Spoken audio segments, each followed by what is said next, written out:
Hoy nos vamos a ocupar de dos grandes pensadores ingleses del siglo XVII, que son Gerard Winstanley y John Locke. Y en este dúo tenemos representadas las dos Inglaterras de la época, la de los pobres y la de los ricos, la de los de abajo y la de los de arriba, la comunista y la capitalista, la que fue derrotada, eh, oprimida, represaliada, y la que salió triunfante.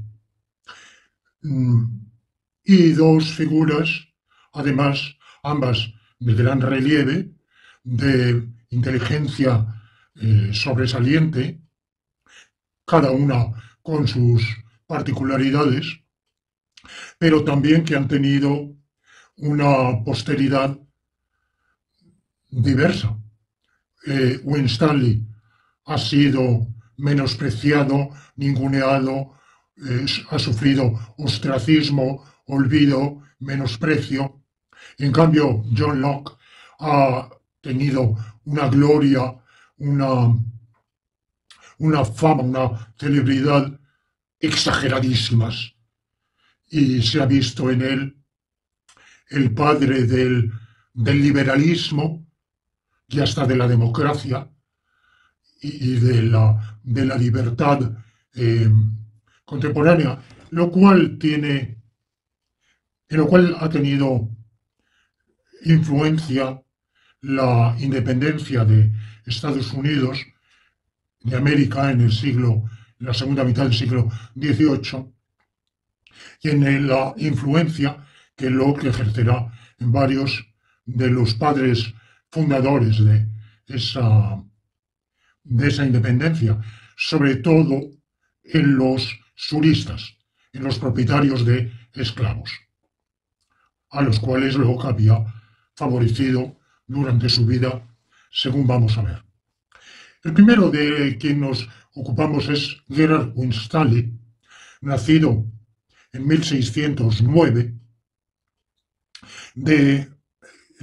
he dicho que es un representante de los pobres, de la Inglaterra pobre, lo cual es verdad, pero decir que él era pobre para la sociedad de su época sería exagerado.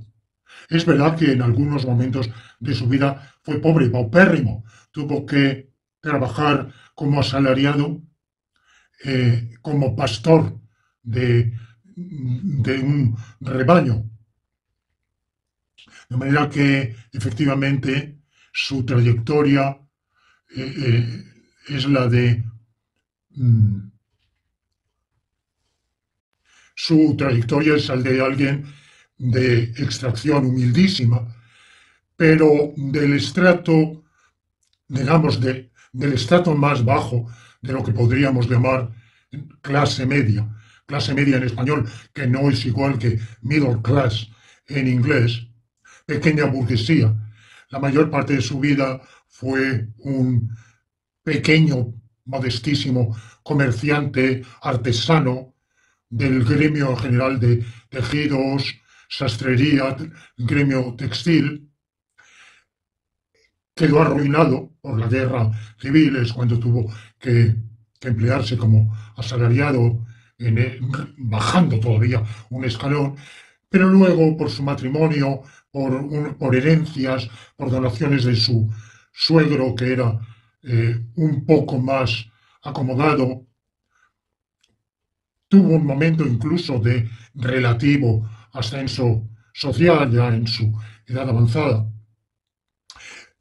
Pero vamos, pertenecía al tercio inferior de la socioeconómicamente, de la población de Inglaterra. Y una de sus obras, de la cual seguramente era el redactor principal, no único, estaba firmada por 44 hombres de su época, se titulaba Declaración del pueblo pobre y oprimido de Inglaterra, que presentó durante la Revolución Inglesa. De estos acontecimientos voy a hablar enseguida.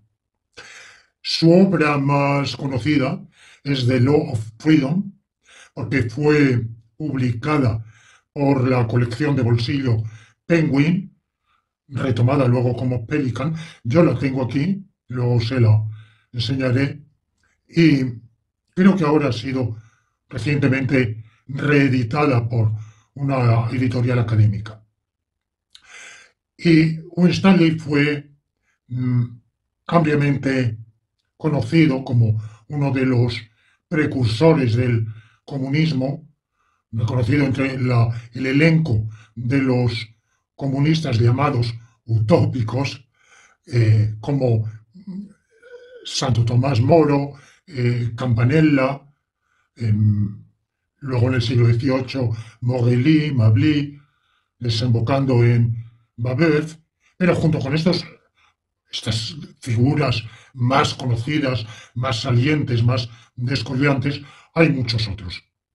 Bueno, pues lo característico de Winstanley es que marca el entronque, es el nudo en el cual se van a engarzar dos tendencias.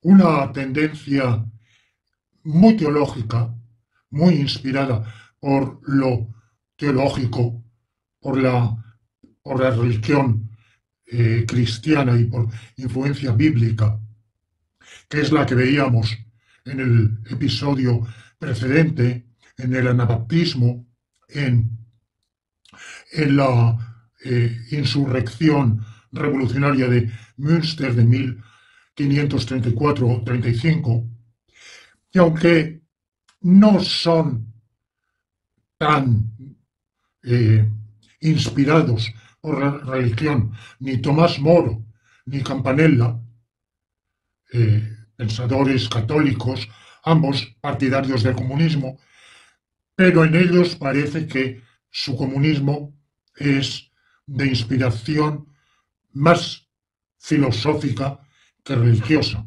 Pero con todo, el comunismo de aquella época, que nos viene de la época anterior, de los Lollardos, de la insurrección inglesa de 1381, de Peasant Revolt, la rebelión campesina, pasando por todos estos acontecimientos del 500, o sea, el siglo XVI, bueno, tenemos ahí un comunismo inspirado directamente en la patrística, San Basilio de Cesarea, San Ambrosio de Milán, en ciertos pasajes selectos del Nuevo Testamento, los Hechos de los Apóstoles en particular, y esto va a continuar en la pluma de Winstanley.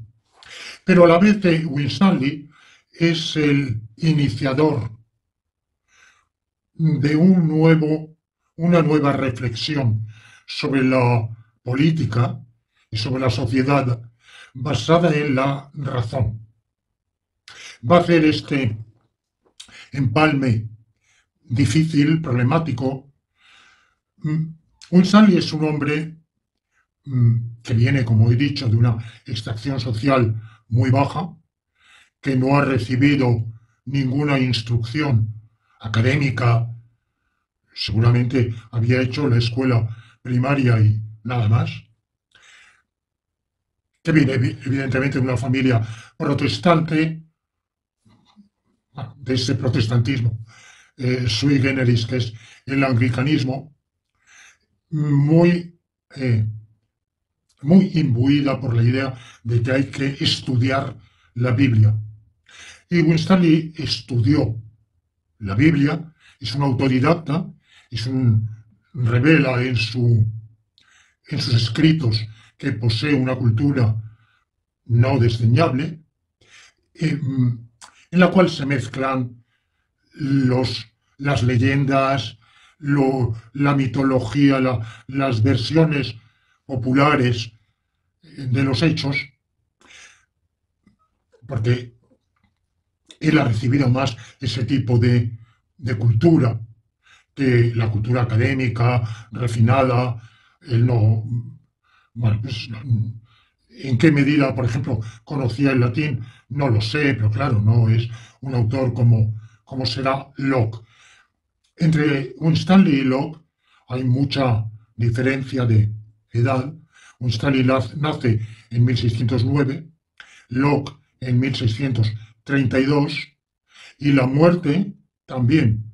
Si hay 22 o 23 años de diferencia entre su nacimiento, hay 28 años de diferencia entre sus respectivos fallecimientos. Eh, Locke va a morir en 1704 y Winstanley 28 años antes. Locke pertenece, de nuevo, si Winstanley pertenece al tercio inferior, si dividimos socioeconómicamente en 3 tercios, la población inglesa, Winstanley está en el tercio inferior y Locke en el tercio superior. Pero ni el uno ni el otro están en los extremos, ni mucho menos. Winstanley no es un miserable, un paupérrimo, un vagabundo, un mendicante, nunca vivió de limosna, y Locke no es noble, o sea que es, digamos, bueno, de la burguesía, muy vinculado, sobre todo, andando el tiempo, a la clase, algunos elementos de la nobleza, de la gran nobleza, al conde de Shaftesbury en particular, rondando, bueno, y con cargos muy importantes en la administración regia en algunos momentos, una vida muy asendereada, tuvo periodos de exilio, periodos de peligro. En realidad, Locke es más político que Winstanley. Winstanley es más un reformador social y Locke un pensador y activista político. Locke estudió en las mejores universidades, tuvo estudios por todo lo alto, escribía en latín perfectamente, y aunque inicialmente Locke era un hombre de tendencia, diríamos, para su época, conservador, monárquico, lealmente monárquico y fiel y leal súbdito de la dinastía Estuardo, a la cual siguió en realidad fiel toda su época, pero por oponerse, bueno, por las vicisitudes de la sucesión dentro de esa dinastía, corrió un momento de peligro, tuvo un exilio, volvió en el bando triunfador. De manera que, como digo, las vidas de uno y otro son muy diferentes. Primero, sobre Winstanley. Winstanley no era un activista político, nunca lo fue. Era un hombre religioso, como toda la sociedad de su época, que va a vivir la guerra civil inglesa de los años 1640, va a sufrirla en sus carnes, puesto que su pequeño negocio artesanal o de pequeño comercio quebrará, es cuando brevemente cae en la indigencia y tiene que acudir a ese trabajo asalariado. Y en esa época de los años 40 se une a un sector de los soldados en el bando republicano, no en el bando republicano, porque no es todavía republicano, en el bando parlamentario. La guerra, como ustedes saben, es una guerra entre el rey Carlos I Estuardo, segundo rey de la dinastía Estuardo en Inglaterra, que quiere instaurar un régimen absolutista como el de los Borbones en Francia, opuesto al Parlamento, que quiere defender una monarquía parlamentaria.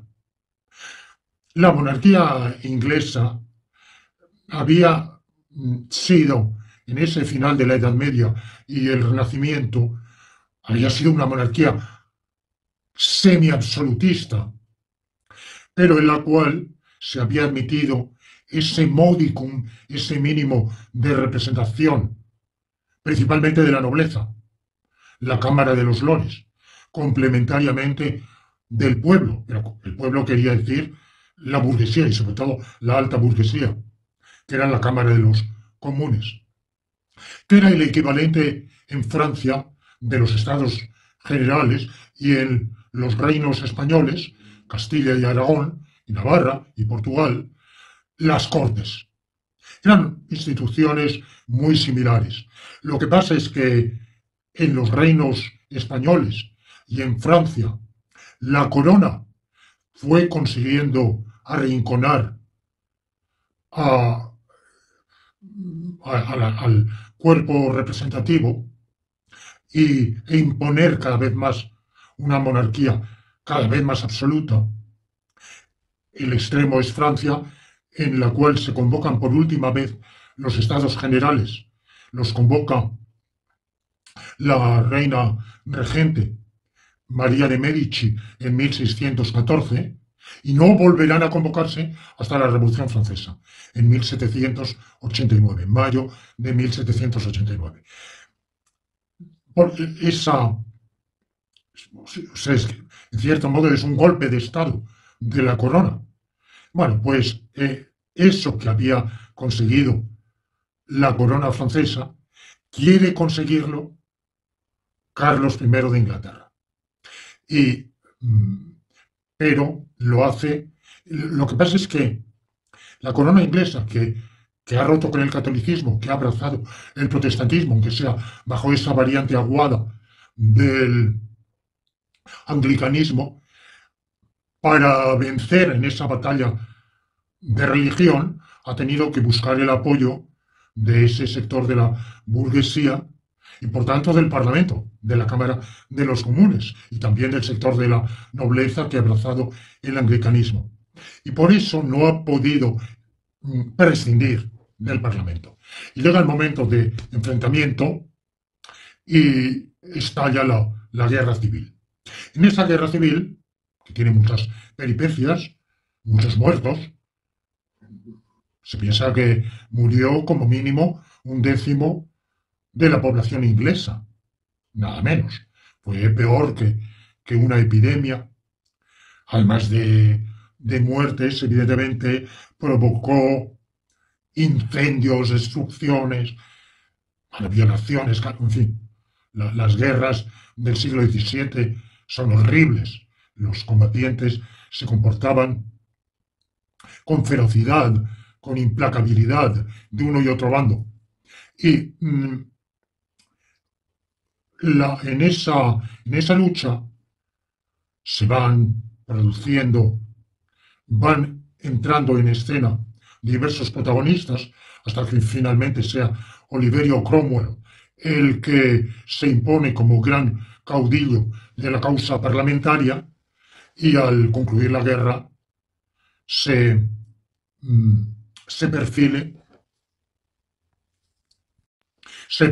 como el adalid del republicanismo, el iniciador del juicio contra el rey depuesto, Carlos I, juicio que desembocará en su condena y ejecución pública y en la proclamación de la Commonwealth, que es la República.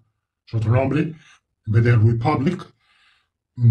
Todavía la terminología no estaba muy definida, porque la palabra república siempre había significado el Estado, pero ya en esa época estaba empezando a denotar, no exclusiva, pero sí preferentemente, un tipo de Estado sin rey, sin monarquía.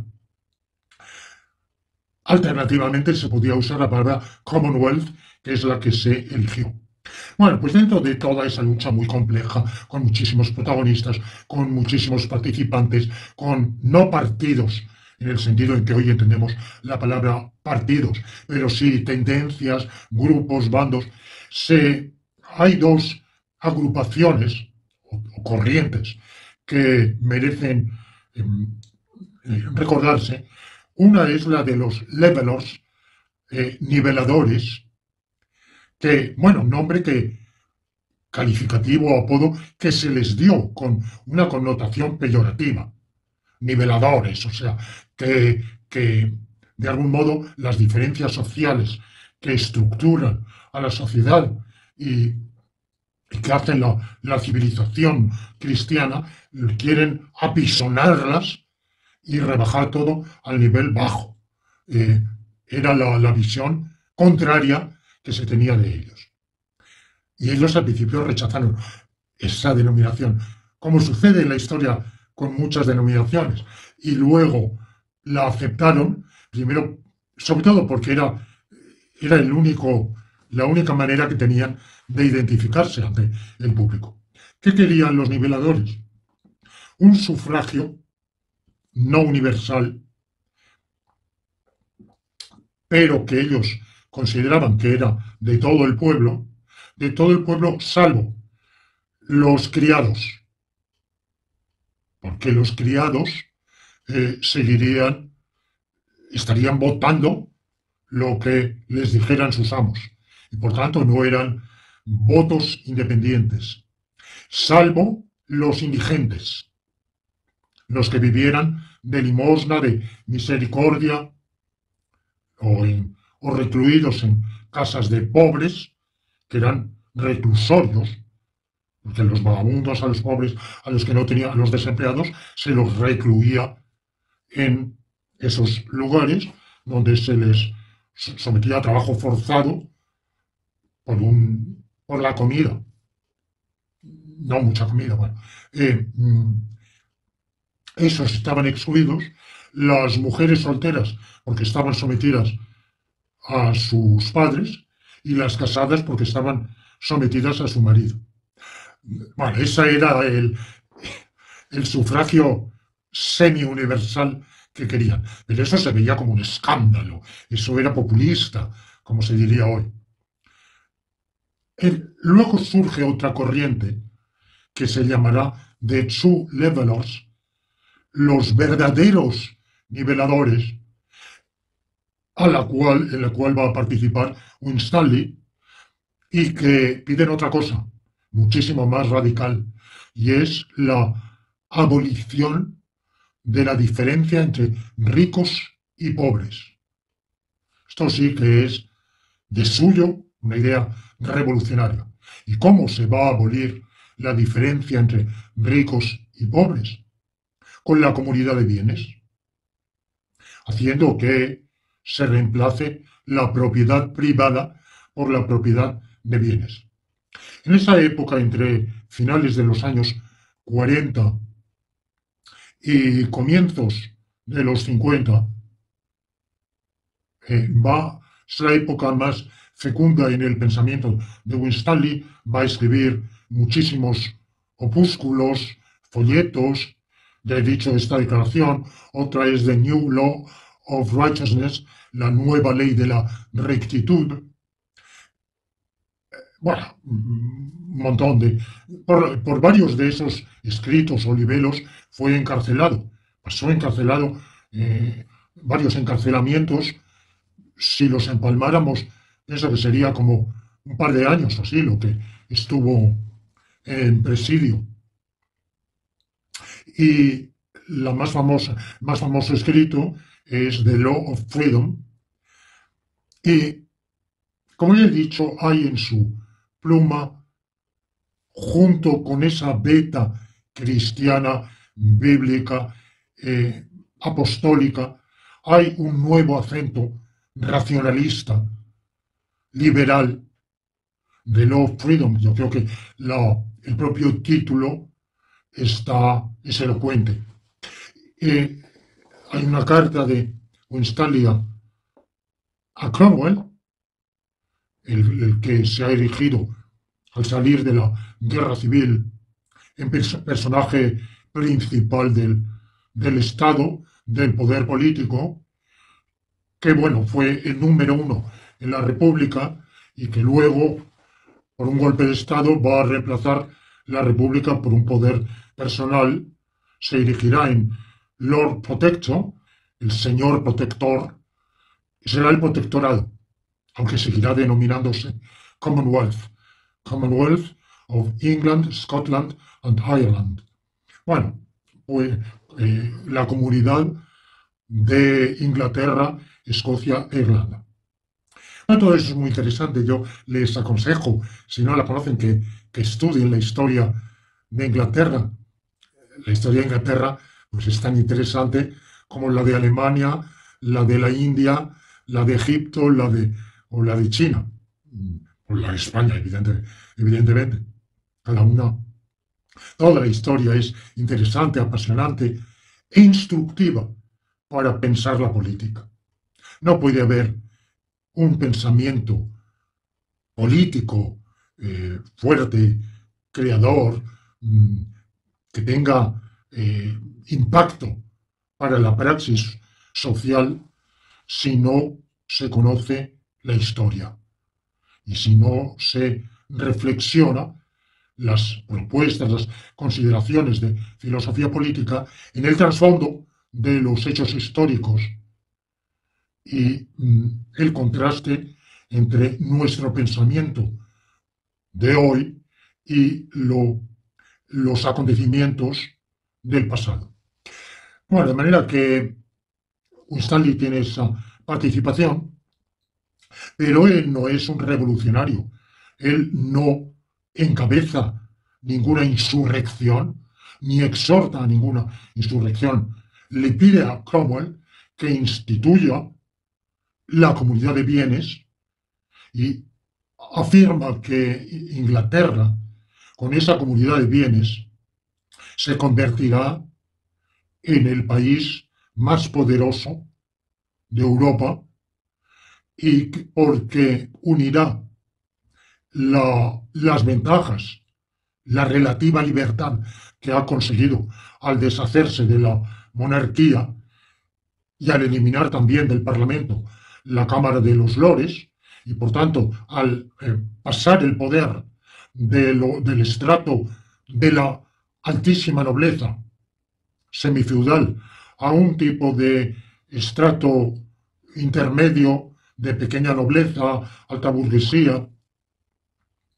Bueno, pues eso constituye un avance, pero como continúa la división social entre ricos y pobres, y los pobres siguen estando en la pobreza, en la penuria y en la opresión, viven oprimidos, eso hace que la libertad de los pobres sea muy relativa y que si se superase tal situación, se uniría todo el pueblo inglés, haciendo de Inglaterra un país verdaderamente libre y verdaderamente poderoso.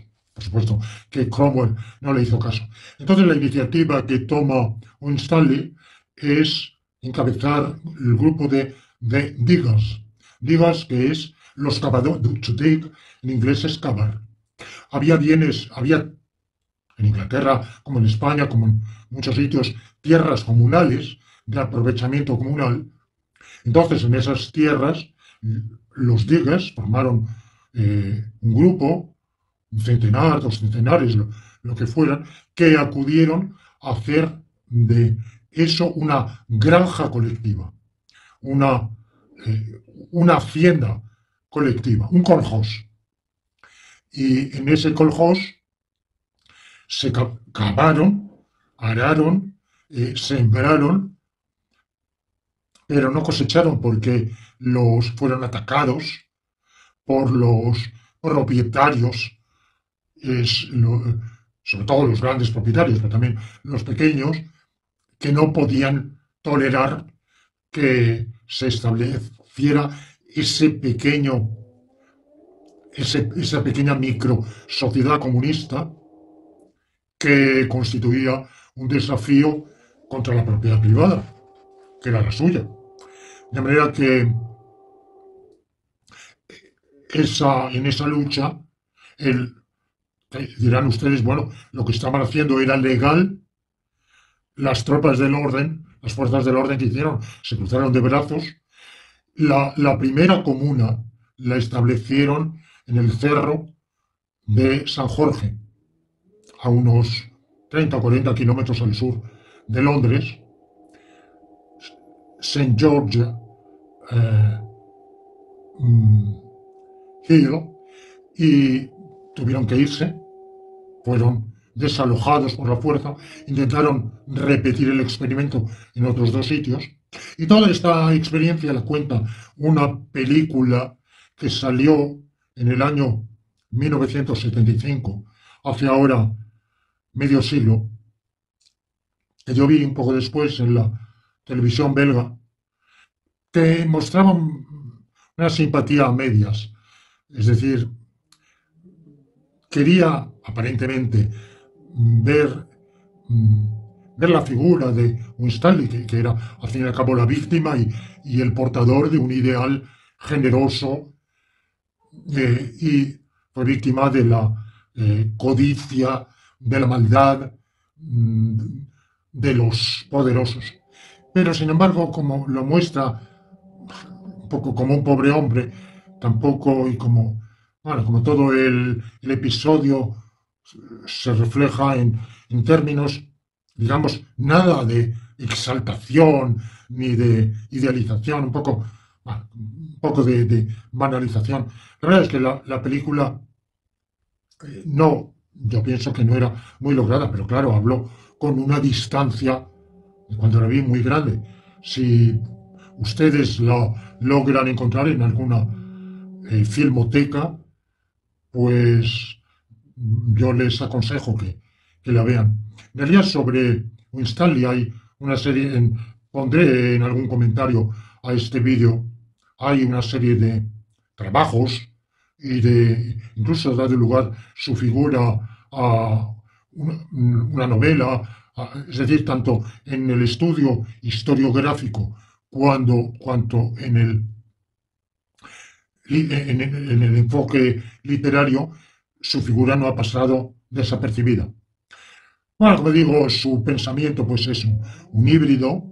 Por un lado, hace un análisis del Génesis, lo cual Dios confía al hombre colectivamente la tierra como patrimonio común, y a cada ser humano, a cada hombre, dice él, male or female, cada hombre, macho o hembra. Bueno, esto no se puede, porque hoy mankind solo se usa para un ser humano adulto de sexo masculino. Bueno, pues él dice, every man, male or female, está dotado de razón y por tanto merece la libertad, y la libertad la ejerce teniendo los bienes en común.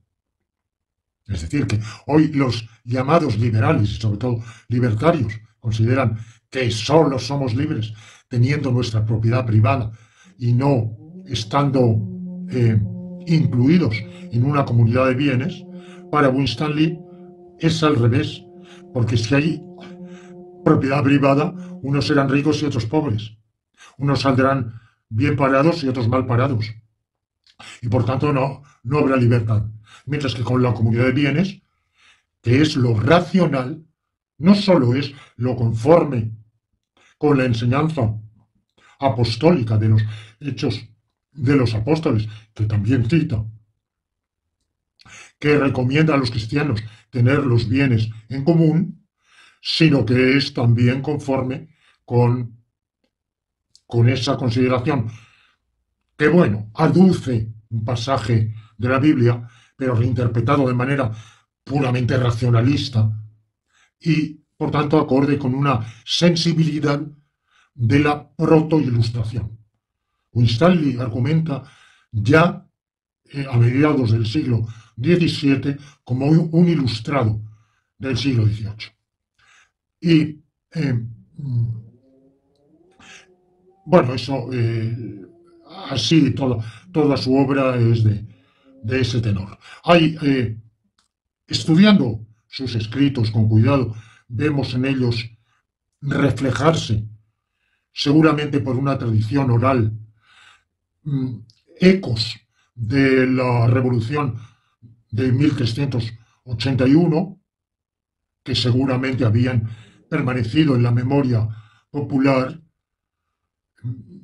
por una tradición oral, y varios temas que presentes en esa tradición, por ejemplo, un eco de la lucha de resistencia de sajones contra normandos.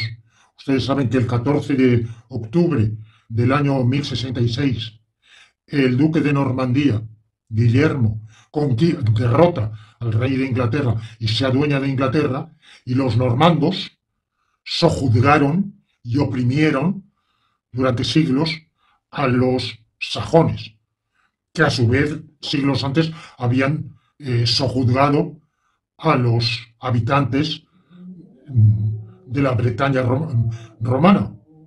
Pero bueno, con el tiempo había habido una fusión entre los invasores anglos y los bretones,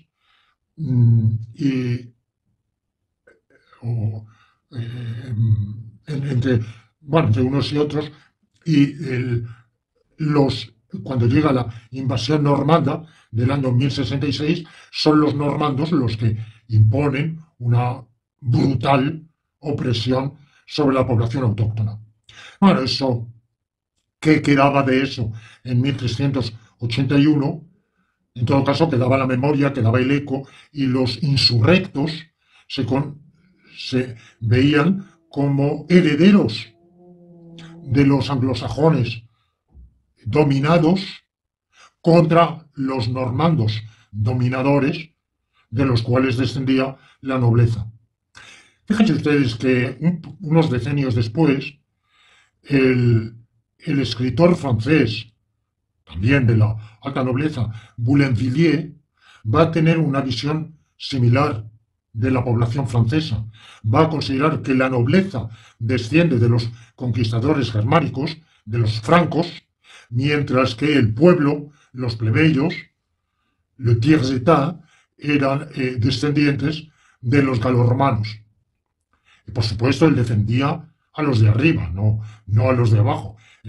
Lo que lamentaba Boulainvilliers es que con el tiempo se iba erosionando la nobleza, esta iba cooptando a gente plebeya, a gente de abajo, y se iban perdiendo las virtudes heroicas, guerreras, superiores. Era muy nietzscheano, o pre-nietzscheano, Boulainvilliers. Bueno, pues por el lado de los de abajo, ese es el pensamiento de Winstanley. Los pobres, los diggers, los chulevelos, representaban la Inglaterra de abajo, la Inglaterra anglosajona, y los de arriba serían los normandos. Pues esto se ve también en The Law of Freedom. Y él dice, bueno, con Cromwell, Inglaterra se precia de ser un país libre. Habiendo derrocado la monarquía, se ha logrado la libertad. Pero para el pueblo, ¿qué libertad tiene más que la de un súbdito del sultán de Turquía? Porque la vida que lleva es de abyección. Bueno, el resto de sus días, bueno, las ideas de Winstanley evidentemente no triunfan, es descartado, y Winstanley se retira a la vida privada, y el resto de sus días no nos interesa aquí. Y paso a Locke.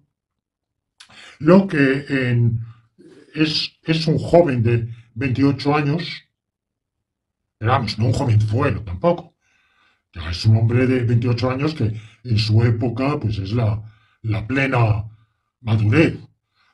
Cuando viene restaurado el trono de los Estuardo en Inglaterra, es derrocada la República, que ya había sufrido una serie de avatares y circunstancias y peleas y desgarramientos, y finalmente el general Monk hace un pronunciamiento en 1660 y restaura el trono de Carlos II. Carlos II, que lo primero que hace es sacar de su tumba, destrozar, quemar a Cromwell, contrariamente a cuando Carlos V, Carlos I de España, después de la batalla de Mühlberg, llegó al territorio sajón donde estaba la tumba de Lutero. Su séquito le aconsejó desenterrarlo y destrozarlo, y el rey dijo: no hago guerra a los muertos. Bueno, pues Carlos I de España, V de Alemania, no hacía guerra a los muertos, pero Carlos II de Inglaterra sí, y como digo, va a infligir esa infamia a Cromwell difunto, pero a los más significativos personajes que habían tenido alguna implicación en la muerte de su padre, los va a condenar inicuamente y a matar en la tortura. Van a ser descuartizados y ahorcados. Y luego, siguiendo la costumbre de su época, los trozos de su cuerpo serán exhibidos en diversos lugares del reino para escarmiento. Bueno, en esa coyuntura, John Locke, todos estos episodios son silenciados generalmente por los biógrafos de John Locke, que solo nos cuentan lo que hizo mucho después y no esto. John Locke es un partidario de la restauración, de la monarquía semiabsoluta de Carlos II, aprueba ese tipo de actuación. En esa época John Locke, como digo, estudia en las mejores universidades, estudia medicina, es algo que no solemos imaginar, que Locke era un médico. ¿Cuánto valía la medicina de su época? Bueno, yo tengo una opinión pésima de lo que pudiera remediar, pero el hecho es que algo debía valer por la cuenta que le va a traer, de la cual voy a hablar enseguida. Bueno, John Locke escribe, por entonces, unos años después, The Laws of Nature. Bueno, lo escribe en latín. Lo escribe en latín, pero yo no he podido consultar el texto latino y por tanto no lo puedo citar. Y fue traducido en inglés como Essay on the Laws of Nature, donde defiende una teoría muy tradicional y tradicionalista del derecho natural, que otorga a los reyes por derecho divino su potestad sobre los súbditos, sobre sus vasallos, y el rey tiene, investido por Dios, tiene derecho a imponer a sus súbditos la religión que quiera, su propia religión. Todo esto es opuesto a aquella doctrina que hoy se atribuye a Locke con un fundamento que serán sus cartas sobre la tolerancia, sus ensayos sobre la tolerancia, muy posteriores. Bueno, pues este es Locke en un momento dado, pero en Inglaterra estalla, en las postrimerías del reino de Carlos II, una lucha porque él no tiene hijos legítimos. Y al no tener hijos legítimos, ni varones ni hembras, el heredero de la corona será el duque de York, su hermano, Jaime. Y James, bueno, pues este Jaime, al principio protestante, anglicano, se ha convertido al catolicismo. Y como se ha convertido al catolicismo, aunque tiene hijas protestantes, pero contrae un nuevo matrimonio y hay una alta probabilidad de que tenga un heredero varón, aunque sería católico, siguiendo la religión del padre, como era normal y evidente, y Inglaterra se encontraría así, con que tendría en el trono al morir Carlos II, a un rey católico con un posible heredero masculino católico. Y por un peligro de volver al catolicismo. Todo el establishment anglicano lo rechaza y entonces es lo que es la crisis de sucesión. El Parlamento lucha con el rey por imponer un acta de inhabilitación. El acta decretaría que ningún católico puede ser coronado rey de Inglaterra. En esa lucha, el establishment anglicano se enfrenta a Carlos II. Y ese establishment anglicano abarca no solo a alta burguesía, a pequeña nobleza, sino también a una parte significativa, seguramente mayoritaria, de la alta nobleza. Entonces John Locke se va a pasar, va a estar incluido en ese sector y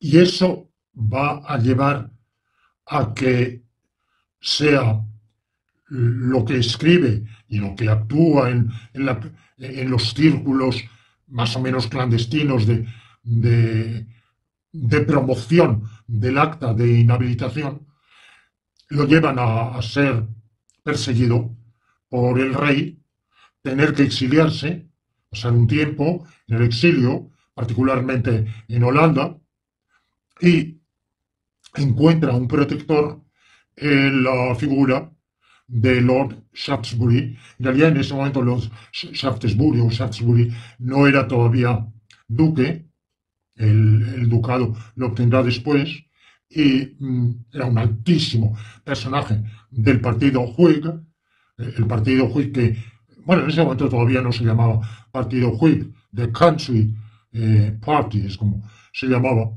pero que lucha por el acta de inhabilitación y que después, cuando finalmente sea sucedido Carlos II por Jaime II, o Jacobo II, como se suele mal traducir, pues conspirará todo el tiempo para derrocar a Jaime II. Derrocamiento que tendrá lugar en 1688, una insurrección, un levantamiento que derrocará a los Estuardo y que traerá como rey de Inglaterra a Guillermo de Orange, casado con María Estuardo, una hija protestante de Jaime II, pero curiosamente, porque toda la historia es paradójica y la historia la historia está llena de paradojas, de ironías, y la historia del pensamiento también. John Locke, a quien hemos visto un monárquico, carta cabal, semiabsolutista, partidario del derecho divino y todo eso, va a acabar siendo un exponente, bueno, y sobre todo por la interpretación póstuma, siendo considerado un exponente de la libertad, un liberal, un defensor de la tolerancia. Bueno, pues en realidad lo que lleva al derrocamiento de Jaime II, ironía de la historia, es una ley de tolerancia religiosa que quiere edictar Carlos II. Pero como Carlos II no es un absolutista, no disuelve el Parlamento e impone la ley por mandamiento regio, sino que la somete al Parlamento. Y entonces eso da lugar a una serie de litigios, a una pelea legislativa, y el rey tiene que retirar. Y la oposición anglicana y presbiteriana se opone al rey diciéndole, el rey evidentemente quiere favorecer al catolicismo y querría seguramente un acta que permitiera el libre ejercicio de la religión católica, nada más. Pero como quiere disimularlo, propone una ley de libertad religiosa, nada menos. Libertad de conciencia y libertad religiosa. Y de opinión religiosa. O sea que ese tildado de absolutista, de reaccionario, en realidad lo que está proponiendo es algo muchísimo más liberal, que es una ley de libertad religiosa. Y lo que le reprochan es que, acogiéndose a esa libertad, también las corrientes extremistas pues, del propio protestantismo, unas corrientes que ya están en la linde entre religión y no religión, entre cristianismo y deísmo, los antinomianos, que consideran que el cristiano no está sometido a ley alguna, ni del Antiguo ni del Nuevo Testamento, otras corrientes, los cuáqueros, todas las heterodoxias más avanzadas, todos los disidentes más rupturistas, todos los que van muchísimo más lejos en la ruptura con la dogmática católica y con la praxis y el culto, que bueno, el anglicanismo, que ha mantenido mucho de todo eso. Bueno, pues todas esas corrientes quedarían libres. Y lo que se invoca eh, para oponerse a él es que esa libertad sería deletérea. De manera que esa revolución llamada gloriosa de 1688, que va a derrocar a Jaime II e instaurar el trono conjunto de Guillermo y María, es lo que pasa a la posteridad como una revolución liberal. Bueno, pues en realidad se hace para luchar contra la libertad que quería establecer Jacobo II.